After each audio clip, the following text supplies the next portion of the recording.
یو بل روایت کې نبی کریم صلی الله علیه وسلم فرمایي چې درې کسان داسې دي چې الله جل جلاله به د قیامت په ورځ د رحمت په نظر نه ورته ګوري، نه به خبرې ورسره کوي، نه به د ګناهونو څخه پاکوي، بلکې دوی لره به دردناک عذاب وي. په هغه کې یو هغه څوک دی چې د خپل ځان سره نکاح کوي، یعنی مټ وهي. او حضرت سعید بن جبیر رضی الله تعالی عنه فرمایي چې په مخکې امتونو کې یو امت ته په دې وجه عذاب ورکول سوی و چې دوی به مټان وهله. نو عزتمنو د دې روایتونو څخه دا معلومیږي چې مټ د خوند او شهوت پوره کولو لپاره وهل د عذاب الهي له امله ګرځي. ځکه پوره او بسته امت په مخکنیو کې چې الله رب العزت صرف د مټ په ګناه باندې هلاک کړه،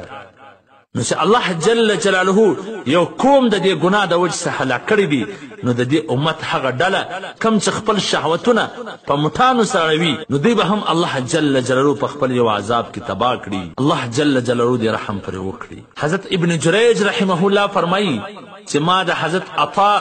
رحمه الله څخه اورېدلی دي چې هغه وفرمایل چې بېشکه د قیامت په ورځ به داسې یو قوم الله جل جلاله راپورته کړي چې د دې لاسونه به بلار به وي، او دا به هغه کسان وي چې دوی په دنیا کې لاسونه باندې مټان وهله، یعنی د دې لاسونه به حامله وي، عیالداره به وي. په ځینې اثارو کې دا روایت سوي دي چې مټ وهونکي چې کله د قبر سره راوځي نو د دې لاسونه به حامله وي، بلار به وي، او چې کومې اوبه دوی ضایع کړي دي د هغه څه به یو مخلوق جوړ سي چې هغه سر به نه وي، او دوی به په دې باندې مکلف سي چې د هغه سر ور جوړ کړي چې هغه پوره کړي، او دوی به په هغه باندې ډېر سخت غمجن وي. د ځینې علما کرامو له نظره څه دا معلومیږي چې قیامت په ورځ به یو ډله داسې وي چې په یو سړي پسې به 600 کسان یا داسې در دې بالا کسان به هم په پسې وي، او دا به هغه اولاد وي چې د ده د بلار سوي لاس څخه وي،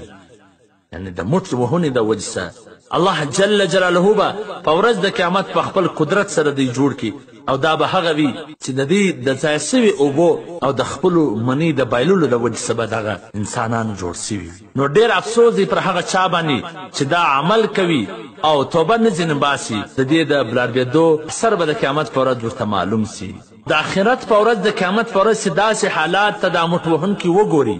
نو دوی به دا خوښه کي چې کاش په مځکه باندې ژوندی ننوځم، او دا به وایي چې افسوس افسوس کاش کې ما په دنیا کې مټ نه وهلی او خپله ځواني مې نه وی برباد کړی. محترمینو دا هغه سزا ده چې کم د مټ وهونکي دپاره الله جل جلاله په آخرت کې ورته تیاره کړې ده. ټوله په حدیثو په اثارو او په صحیح اقوالو سره ثابته ده. باید چې په دې عمل اخته کسان د دې مبارک خبرو څخه عبرت واخلي، نصیحت واخلي او دا عمل پرېږدي. نو عزتمنو لکه څنګه چې د آخرت پکې د قیامت په ورځ به پر مټ وهونکي باندې رنګارنګ عذابونه تکلیفونه راځي،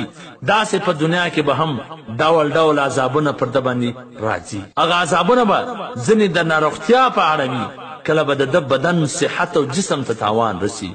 او ځینې به د ژوند د تنګولو په هکله. حالانکې دا خلک دا داسې معمولي خبره ګڼي،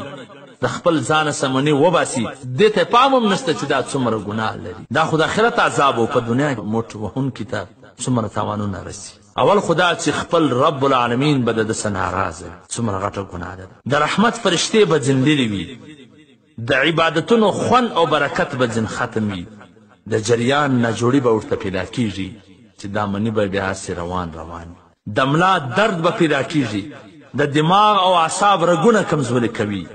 بدن کمزوري کوي چې د دې عمله نامردي او سستي پکې پیدا کیږي، وینه کموي، په منیو کې چې کم انسان ځین پیدا کیږي هغه تخم کمزوري کوي. کله چې دغه تخم کمزوري سي نو بیا چې کله بچه‌دانۍ ته ولاړ سي نو هغه ماشوم ناقصه پیدا سي، کمزوري وي، د ډېر تاوانونو سره مخامخ، په ډېرو مټ وهلو سره د زړه درد هم پیدا کیږي، او په زړه کې ډول ډول فکرونه او وسوسې پیدا کوي، د سترګو نظر کمزوري کوي، بېغیرتیا پیدا کوي، یعنی انسان بېغیرته ګرځوي، ځکه چې له دې څخه مردانه قوت ختمیږي، د کار او یا د عبادت کولو ارادې کمزوري کوي، د بدن غوړځګي وچوي کم چې په هغه سره د بدن پرورش کیږي په دینی کارونو کې د شرم ماده پیدا کوي هغه داسې کله چې یو مټ وهونکی په یو مجلس کې کښیني حال دا چې دته د خبرو کولو اجازه هم وسي او د خبرې کول په هغه مجلس کې لازمي هم وي نو دی به په دا شګړو کې او خیرخواهي په ځایونو کې شرمیږي چې شرم کول په داسې مواردو کې ښه نه دی بلکې دا یو غټ تاوان دی لیکن دی به د شرم څخه خبرې نشي په ډېره مټ وهونې سره به د خایو درد پیدا کیږي زړورتیا او دلاورتیا ختموي په ډېرو کولو سره د منۍ د وتلو خوند او لذت ختموي د سر درد پیدا کوي د اورېدلو قوت کمزوری کوي د زنا لواطت غوندې بدفعلو ته شوق پیدا کوي چې ټول غټې ګناهونه دي اندامونه کوږوالي ته مایلوي د تناسلي اندام رګونه پړسوي د حلال نکاح او دیني زده کړې سره بې رغبتي پیدا کوي په ډېرو کولو سره د مخ نور ځلا ختمیږي او د مخ ژړوالی یا توروالی زیاتیږي او دا هم یو تاوان دی عقل ذهن او د حافظې قوت کمزوري کوي په مټ وهنې سره د سوزک ناروغي پیدا کیږي ځیګر کمزوري کوي او د سرعت انزال او د احتلام د ناروغي سبب ګرځي بیا به دی پر کوروالی باندې قدرت نه لري د خپلې کوروالا حق به نشي پر ځای کولی نو عزتمنو دا دومره تاوانونه او زیانونه لري په دنیا کې هم او په آخرت کې هم نو په کار دا د عزتمنو چې د دې څخه عبرت واخو او د دا ناوړه عمله څخه خپل ځواني وساتو عزتمنو د دې څخه د مخه اول د خپل نظر حفاظت ضروري دی چې د نظر حفاظت وکې نو بیا به ته یو داسې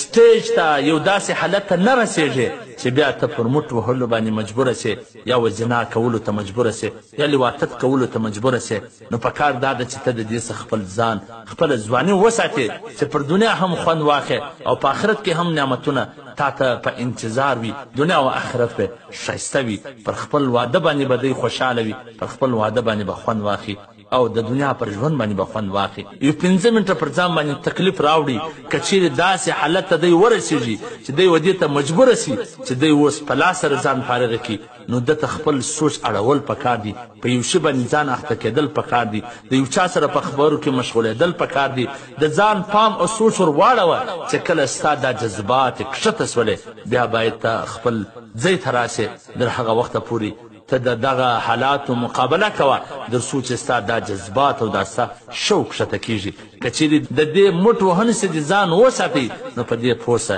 چې ته د خپلې ځوانۍ پر ساتنه باندې کامیابه سوې او د خپل آخرت په بچاو باندې کامیابه سولې انشاءالله تعالی نورې هم هغه چې ځوانان ورسره مخامخ دي نن سبا چې کوم ناوړه ګناهونه دي چې هغه که هلک بازي وي که لواطت وي که زنا وي که نور داسې د ځوانۍ په اړه خبرې دي انشاءالله هغه به په نورو برخو کې ستاسو سره شریکوو او تاسې اورېدل او نورو ته رسول مه هېروئ واخر دعوانا